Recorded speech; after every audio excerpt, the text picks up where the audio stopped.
All right, the year in review video for 2023. I love doing these videos just to reflect back on what I collected during this year. Did a bunch of upgrades and picked up some cards I've wanted for a long time. We'll start off with the newer cards and work our way back to the older cards.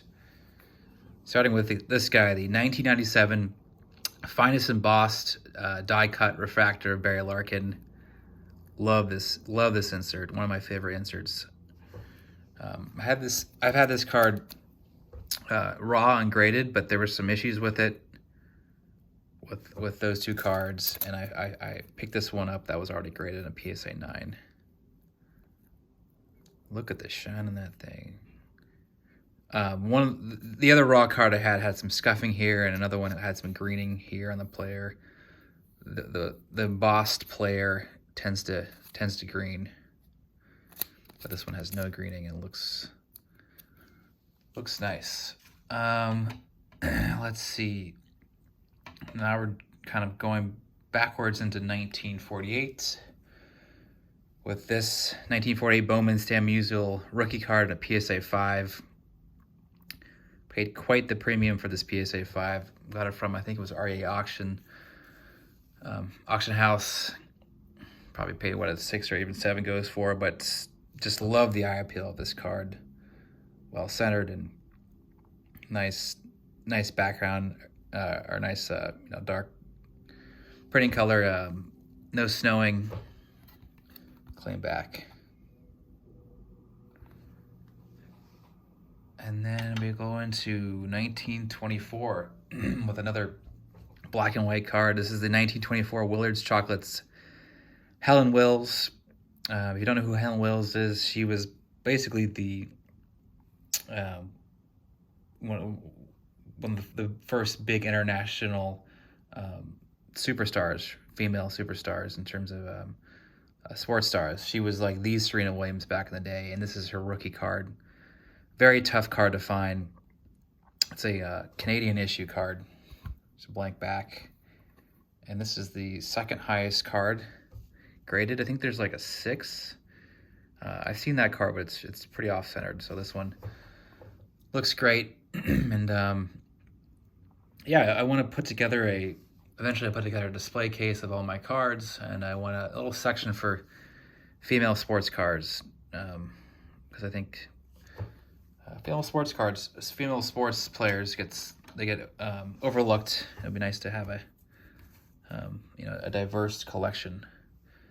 Especially for my daughter. I want her to appreciate some of the other sports stars are not just male.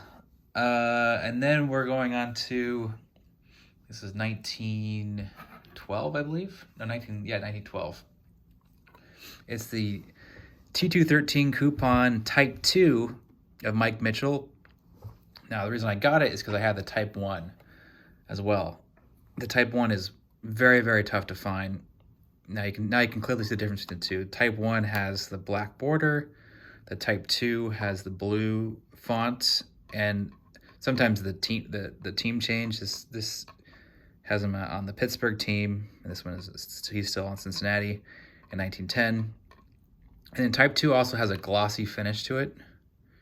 You can kind of see it. Type 2 does not, or Type 1 does not. And the backs are completely different. Type 2, Type 1, which a lot of people consider this Type 1 to be a T206 card. Whereas Type 2, there's no argument that this is a T206 card. And then we get into, I guess, 1909-ish. Picked up a bunch more Colgan's chips. Some of the bigger ones would be these really rare ones, the Titus and the Rowan Philadelphia team variation. And I got another Hall of Famer, Freddie Clark. The big one, which I got for an absolute steal, won it from a pretty obscure auction house, the T206, the Honus Wagner, which is the same photo from the T206 set. And, you know, the eye appeal on this card is off the charts. I got a 2 because of the little bit of tape residue on the back.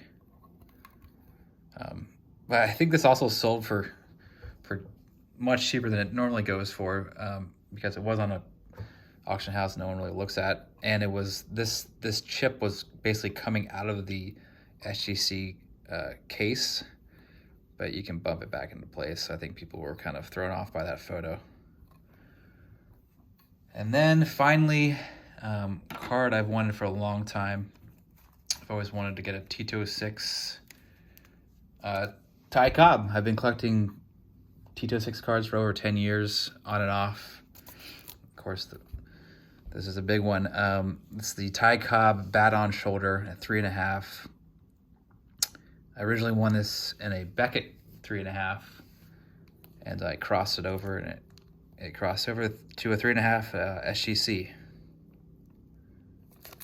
It's just a common back, sweet cat back. But yeah, I had some pretty big cards this year. In terms of goals for next year, let's see, I wrote down some of the goals of next year. Well, what will probably happen next year, hopefully, is I buy a house.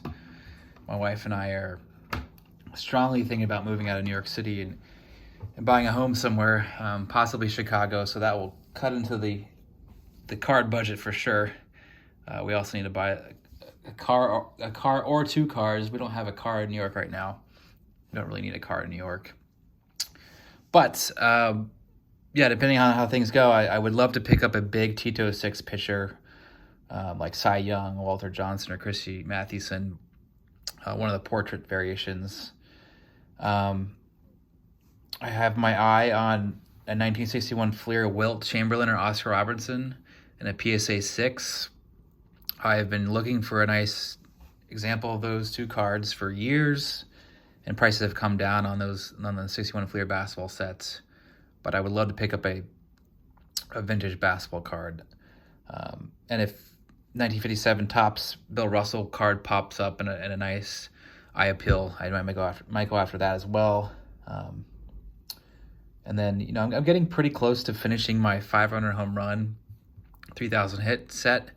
But some of the big ones I'm missing are the 33 Gowdy Ruth, the Mansell rookie card, the 51 Bowman, or the 52 Topps, the E95 Honus Wagner, and the N28 Cap Anson. I don't like the N28 Cap Anson, the Allen Ginter. I just think it's a goofy looking photo of him or drawing of him, so I might go after a different Cap Anson. But yeah, we'll see. Those are some of the goals for next year. Maybe at the very least, I'll pick up a nice mid to 6th grade 63 Topps Pete Rose. You know, I'm originally from Cincinnati. It's a crime they don't have his rookie card, because that's another one I need. Of course, I need for the 3,000 hit club. That's it. Hope everyone has a happy new year. And I love checking out these videos of other people's recaps. Later.